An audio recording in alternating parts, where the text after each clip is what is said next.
how to create parlays within a single game in DraftKings. If you want to create parlays within a single game on DraftKings, first of all, let us look what they say, right? So first you must go to DraftKings Sportsbook, and the URL for that is sportsbook.draftkings.com, and log into your Sportsbook account or your DraftKings account.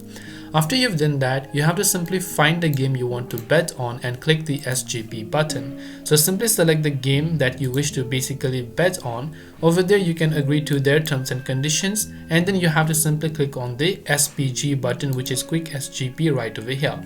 Now after you've done that, you must browse the odds and then make your picks. So make sure you go ahead and then do that to browse the odds, and then make sure to pick your picks over here.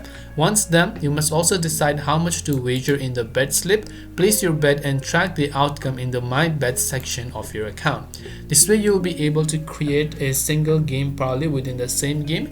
I hope the video helped you. If you have got any further questions, feel free to leave them down below. Thanks for watching and see you soon in the next video.